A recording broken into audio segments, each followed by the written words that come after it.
Assalamualaikum warahmatullahi wabarakatuh. Selamat berjumpa kembali. Hari ini tanggal 1 bulan April 2025. Berarti triwulan 1 2025 sudah selesai ya. Ini berarti kita mulai masuk ke triwulan 2 2025. Namun triwulan 4 saja ini masih dalam perjalanan ya, banyak emiten yang belum menyampaikan, sekitar separuh ya. Kemudian juga yang sudah antri ini banyak juga untuk kita bahas ya. Tapi kita bertahap seperti biasa pembahasan kita. Sebelum kita lanjut, saya ingin disclaimer dulu bahwa ini bukan perintah untuk melakukan aksi beli atau jual. Seperti biasa, ini adalah bahan pertimbangan tambahan ataupun edukasi. Bagi yang merasa bahwa pembahasan kita ini bermanfaat, jangan lupa klik like, subscribe, dan share.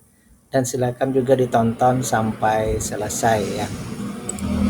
Meskipun waktunya agak panjang, tapi pembahasan kita ini banyak ya.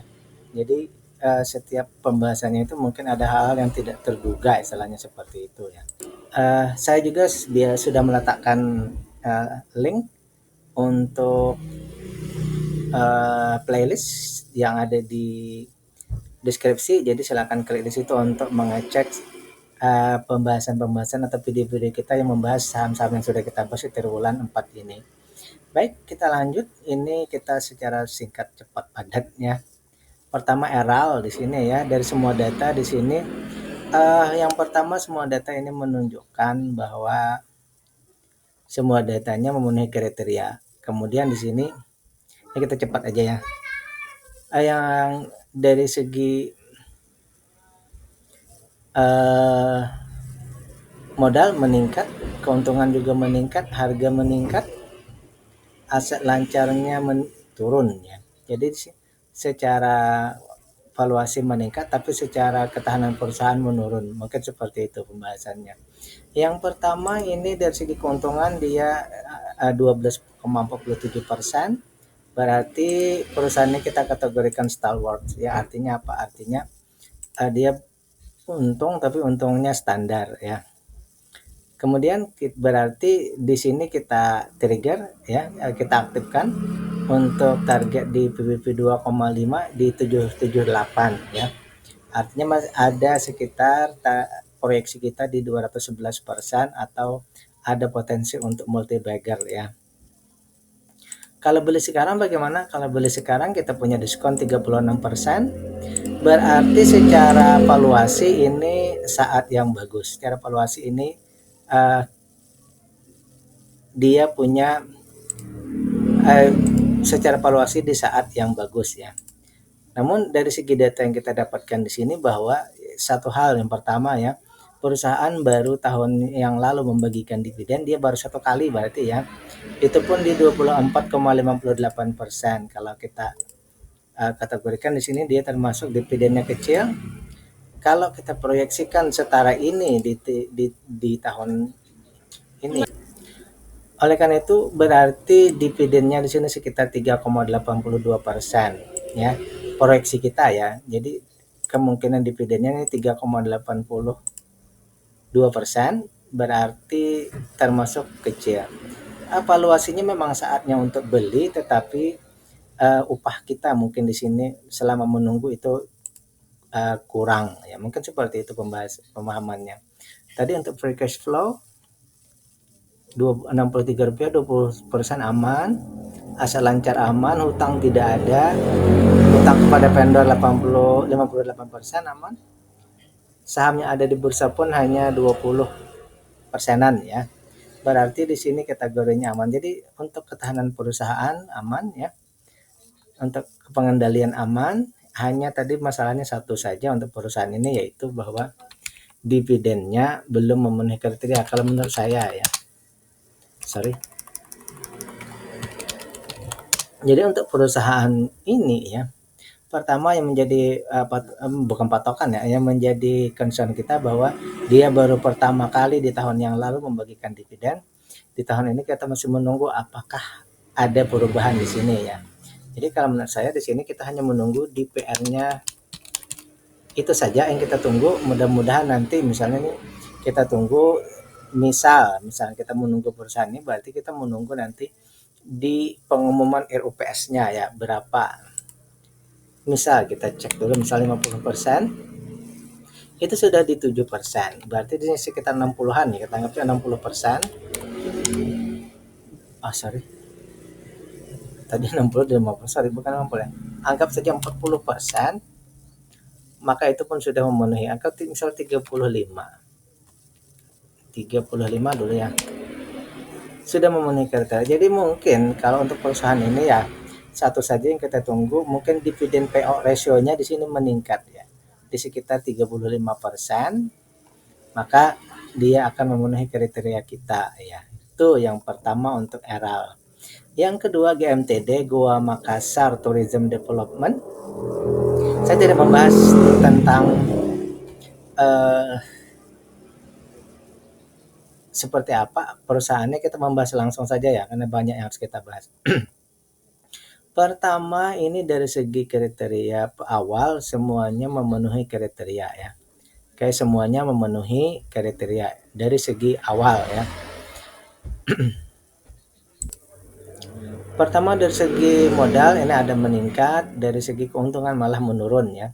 Jadi ada mix modal meningkat tapi keuntungan menurun, berarti efisiensinya yang berkurang ya. Dari segi harga ini malah turun, ini jauh sekali ya, sekitar 50% turunnya ini. Nanti kita cek lagi lebih jauh. Aset lancar, meningkat, hutang aman, tidak ada masalah. Oke, selanjutnya kita bahas per bidang. Tapi di sini tadi kita perlu highlight bahwa harga ini sangat turun ya. Pertama, yang pertama dari segi keuntungan, perusahaan ini untungnya 16,47. Ini masuk kriteria kita sudah di atas 15% ya. Berarti dia termasuk fast grower. Artinya apa? Perusahaannya untungnya untung besar ya, meskipun baru sedikit di atas dari 15%. Dia untungnya besar tapi masih sedikit di atas dari untung standar gitu aja ya.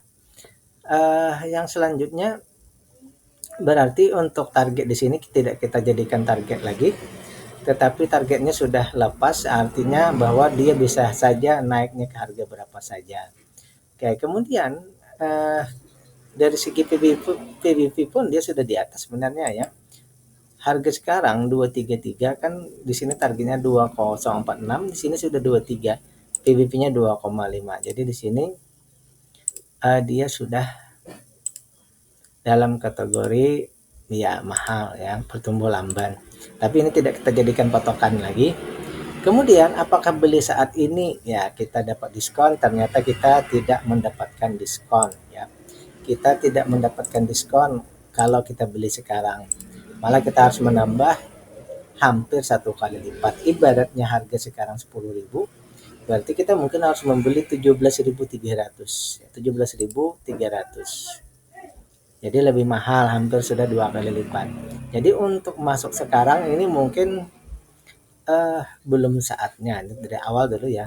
Kemudian untuk penyokongnya dividen, dari segi dividen tahun lalu bagusnya perusahaan ini selalu membagikan dividen ya, 57%, 8%, 5%. Tetapi skala persennya ini kalau menurut saya masih kecil ya. Di sini hanya 5,6%. Jadi mereka membagikan dividen tapi dividennya kecil. Oleh karena itu kalau misalnya ini tadi kita proyeksikan ya, untuk pembagian dividen di tahun ini 134, kemungkinan kita dapat 7,62 setara dengan 0,3, berarti dividennya termasuk ya kategorinya kecil juga berarti ya. Jadi untuk saat masuk saat ini belum saatnya. Kemudian untuk upahnya, upah menunggu, ini upah menunggunya kecil ya. Untuk ketahanan perusahaan oke, tidak ada masalah, bahkan di sini saham yang ada di bursa pun ya hanya 10%. Berarti ini ya istilahnya pengendali betul-betul fokus kepada pengendalian kepada perusahaan ya, tidak dalam artian untuk mentradingkan saham mereka. Mungkin ini lebih kepada kewajiban untuk masuk bursa saja seperti itu ya. Oleh karena itu kalau menurut saya dari data ini berarti ya, menurut saya pribadi ya, yang pertama bahwa di sini permasalahannya tadi valuasinya mahal ya. Perusahaannya bagus, perusahaannya baik, tidak ada masalah. Perusahaan ini eh, kita anggap saja luar biasa kalau nontonnya besar, tetapi harganya ya valuasinya sudah mahal. Oleh karena itu, kalau menurut saya berarti kalau valuasi mahal, kita menunggu harganya membaik. Yang kedua tadi misalnya dividennya dan dividennya. Dua yang kita tunggu di sini, yang pertama harga, yang kedua dividen. Kalau yang seperti ini uh, untuk valuasi berarti kita bisa saja menunggu ya. Kalau yang seperti ini dia menunggu ke valuasi murah berarti di bawah, bukan murah, valuasi wajar berarti minimal di 1347 misal ya, maka dia sudah masuk valuasi wajar, tetapi karena dividennya ini yang kecil ya, karena itu misalnya kita di 30% dulu masih kecil juga, berarti kalau mau berarti ini sekitar 45% ya, 45% masih kurang 50 ya, berarti di sini kalau menunggu RUPS, maka kalau mau sesuai dengan kriteria kita berarti ada dua ya tadi, harganya turun ke valuasi yang di bawah ini dan dividennya di sekitar 50%. Seperti itu ya. Oke. Itu pemahaman saya untuk perusahaan ini, yaitu kita menunggu harga dan dividen payout ratio-nya itu membaik ya. Itu menurut pemahaman saya ya. Itu asumsi saya, opini saya. Jadi tidak bisa bukan bisa saja ya. Dia terkena bisa salah, bisa benar karena itu opini ya, hanya bahan pertimbangan tambahan, bukan perintah untuk melakukan aksi beli atau jual ya. Selanjutnya kita membahas yang ketiga, ini ketiga ya, Market Dynamics. Market Dynamics ini ya dari semua data ini kita cek semuanya memenuhi kriteria ya. Semua data memenuhi kriteria ya. Tinggal kita cek yang pertama lagi, dari segi modal menurun, dari segi keuntungan meningkat. Berarti di sini modalnya menurun, keuntungan meningkat, ada mix ya. Efisiensi mungkin saja terjadi di sini ya. Tapi mungkin perusahaan ada istilahnya ekspansi dan lain-lain, mungkin seperti itu ya. Yang pertama, dari segi valuasi mix untuk harga ini meningkat ya.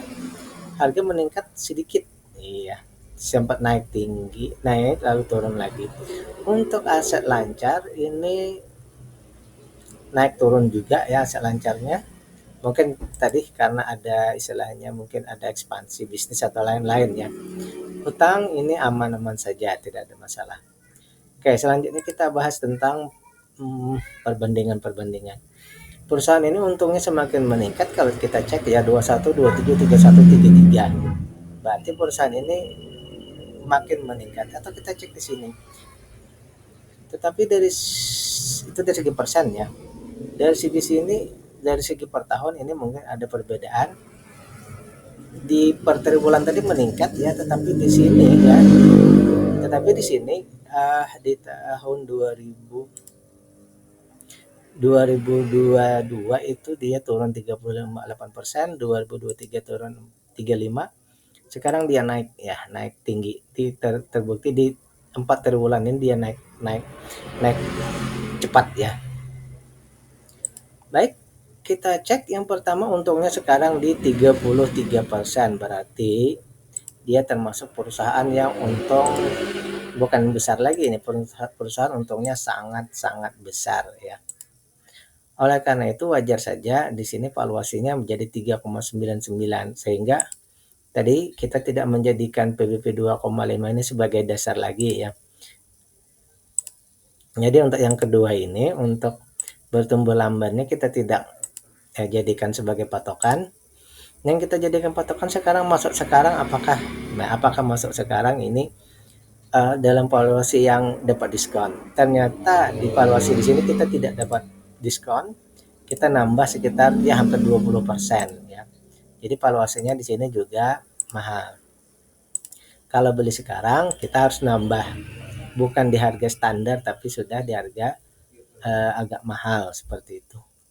Kemudian dari segi dividen ini kita cek penyokongnya ya. penyokongnya ini di tahun lalu mereka membagikan 85%, sebelumnya 5448 itu terus naik ya. Berarti ya, kalau kita jadikan patokan ya, kita tidak bisa juga menjadikan ini sebagai dasar, cuma patokan awal sekitaran sini berarti nanti kita akan dapat sekitar 64 atau setara 7,15%. Berarti dividen PO rasionya ini besar, kemudian 7,15 juga besar. Sebenarnya berarti upah menunggunya ini termasuk besar, upah menunggunya lumayan, ini sudah bagus sekali ya. Hanya untuk beli sekarang kita kemahalan, mungkin seperti itu saja. Untuk keadaan perusahaan ini aman, tidak ada masalah. Meskipun sahamnya ada di bursa itu ya lebih dari 50% yang bisa ditradingkan. Tapi kita kategorikan bahwa perusahaan ini oke saja, tidak ada masalah. Sampai di akhir mungkin begini, bahwa untuk dia bisa bangkrut itu agak lambat atau lama ya, seperti itu. Oleh karena itu, kalau melihat data yang kita dapat di sini ya, dari segi valuasi ya, kalau menurut saya pribadi ya, menurut opini saya pribadi, bahwa perusahaan ini karena valuasinya mahal, otomatis kita menunggu ya. Kalau divaluasi berarti harga yang harus turun dulu ya. Yang lainnya tidak ada masalah, berarti satu saja yang kita tunggu lagi, dividen sudah bagus, baik ya. Satu saja yang kita tunggu, kita beli di harga sekarang, misalnya begitu ya.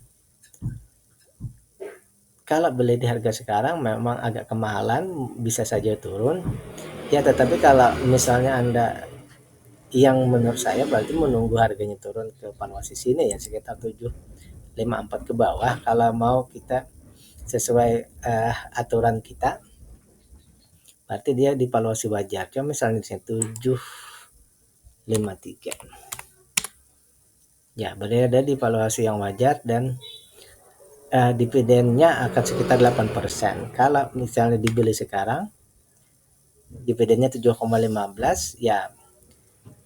Kalau misalnya beli sekarang seperti ini tadi, kita tidak punya diskon saja, tetapi untuk dividennya kita punya bayangan sekitar 7%-an seperti itu. Apakah boleh beli sekarang? Kalau menurut saya pribadi, saya akan menunggu ke bawah. Tapi kalau Anda tidak sabar ya tidak masalah, istilahnya seperti itu. Tapi ada kemungkinan beli sekarang ya, kecuali bisa kita tunggu, misal turun lagi kita beli lagi, itu juga bisa ya. Cuma bayangannya seperti itu. Dan satu hal lagi, bahwa perusahaan ini beberapa tahun terakhir selalu membagikan dividen. Bahkan mereka sudah membagikan dividen ini ya, Rp40 sudah dibagi di interim. Kalau proyeksi kita seperti ini, berarti masih ada 24 saja lagi ya. Jadi kita tidak lagi mendapatkan full 85%-nya. Ini 53 sudah dibagi, kalau 85 berarti sekitar berapa? 33% lagi yang belum dibagi, seperti itu. Oke, bayangannya seperti itu tadi. Kalau beli sekarang ini agak kemahalan, tetapi kalau Anda tidak sabar ya silahkan saja beli, dividennya besar. Kalau dia turun berarti harus average down, seperti itu. Next, MSTI ya, Master System Infotama ya. Yang pertama kita hanya dapat 2 data, berarti mungkin di 2 triwulan sebelumnya mungkin belum memenuhi kriteria. Sekarang kita cek ya. Dari segi ini semua oke. Dari segi value ini ada peningkatan, tapi dari segi keuntungan ini ada penurunan ya. Berarti mix ya. Untuk harga juga ada penurunan, aset lancar menurun. Ya, berarti ada penurunan sedikit istilahnya ya. Termasuk juga di kepengendalian atau ketahanan juga ada penurunan sedikit. Kemudian untuk pembagian dividen, ini mereka baru membagikan dividen di tahun yang lalu. Di sebelumnya mereka belum membagikan dividen. Dan pembagian dividen ini cukup besar, 70% ya. Pembagian dividennya cukup besar, yaitu 70%, luar biasa ya. untuk perusahaan di bidang teknologi cloud computing ini termasuk besar ya pembagian dividennya. Biasanya malah perusahaan-perusahaan cloud computing ini banyak yang tidak membagikan dividen malah ya meskipun untung besar. Ada beberapa yang tercatat seperti itu. Baik, selanjutnya kita bahas dari segi rasio-rasio. Yang pertama keuntungannya 24% ya termasuk fast grower, termasuk perusahaan yang untung besar seperti biasa ya. Sorry di situ. Termasuk perusahaan yang untungnya besar ya. Apalagi ini perusahaannya yang bergerak di bidang cloud computing untuk teknologi ini termasuk ya luar biasa. Kemudian untuk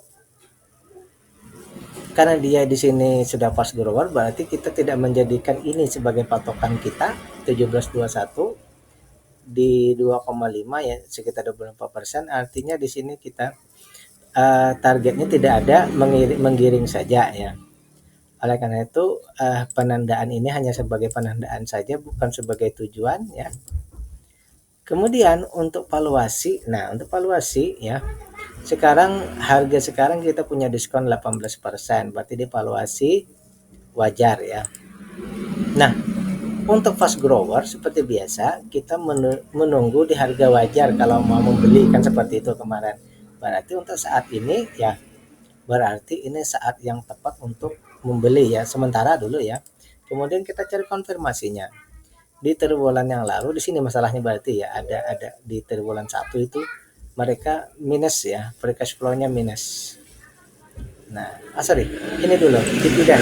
Untuk dividen tadi mereka 80% di PR-nya ya. Dividennya 80% berarti ini oke.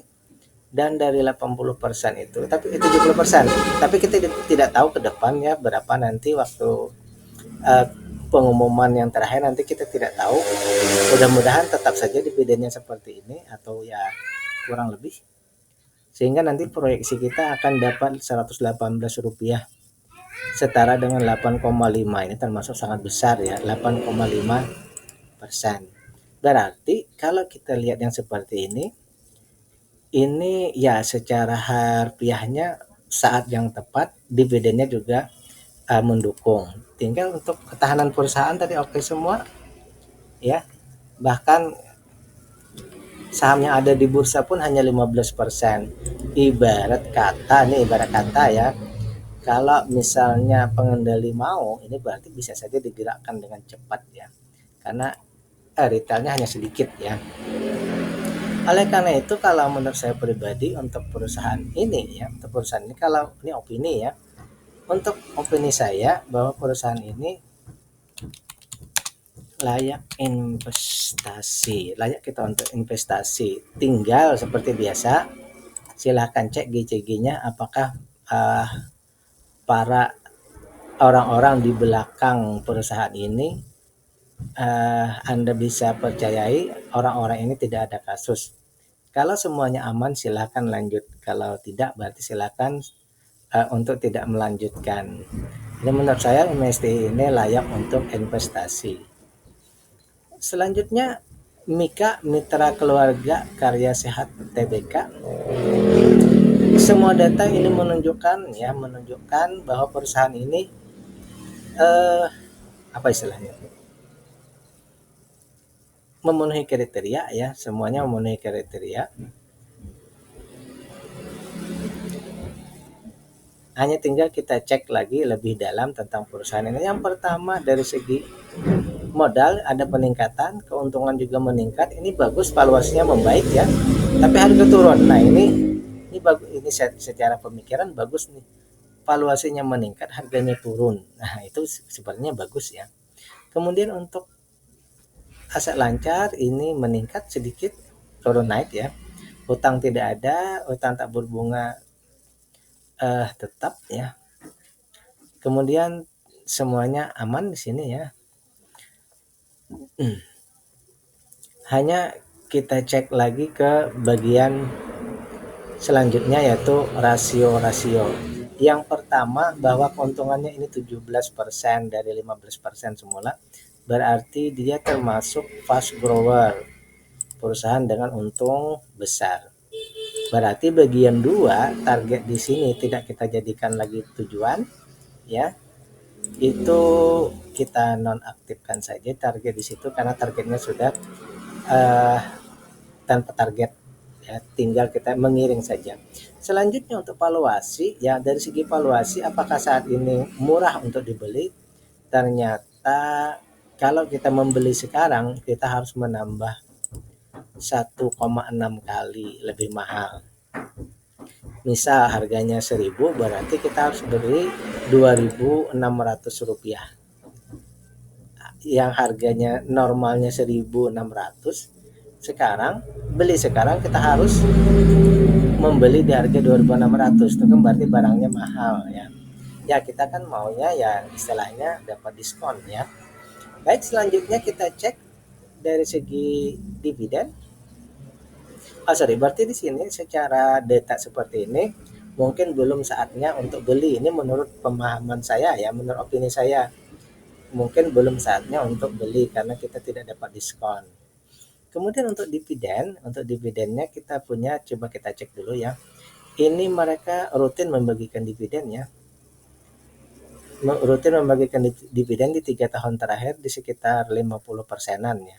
Tanggung saja 50%. Berarti ya kalau kita jadikan ini sebagai data, kemungkinan besar ya dibagikan juga 50%, berarti ada sekitar 42 rupiah atau setara dengan 1,9.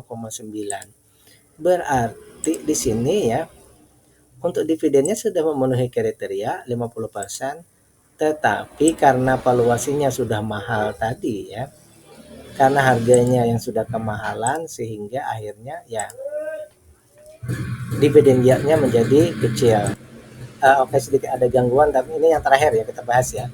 Kemudian dari segi free cash flow semuanya aman ya, selanjutnya tidak ada masalah ya. Kita lanjut saja supaya lebih cepat ya. Hanya di sini bahwa pengendali bisa trading ya. Pengendali bisa trading tapi tidak ada masalah. Oke. Kita ambil kesimpulan saja bahwa kesimpulan dalam artian opini saya ya, bahwa ini hanya bahan pertimbangan tambahan. Kalau menurut saya berarti ini valuasinya mahal, dividennya kecil, berarti ada dua hal yang harus kita tunggu ya. Yang pertama, harganya mesti turun dulu ke valuasi wajar, artinya apa? Di sekitar di sini ya, di sekitar 823 ke 824 ke bawah. Kemudian juga itu saja ya, karena kalau bisa turun maka akan lebih bagus ya, membaik. Coba kita buat simulasi dulu. Kalau di wajar misal 823 sudah dividennya sudah besar, berarti ya kita menunggu ke harganya di valuasi wajar yaitu di bawah 824. Oke, demikian pembahasan kita dulu untuk kali ini. Mudah-mudahan kita bisa lanjut lagi ke berikutnya. Billahi taufiq wal hidayah. Assalamualaikum warahmatullahi wabarakatuh.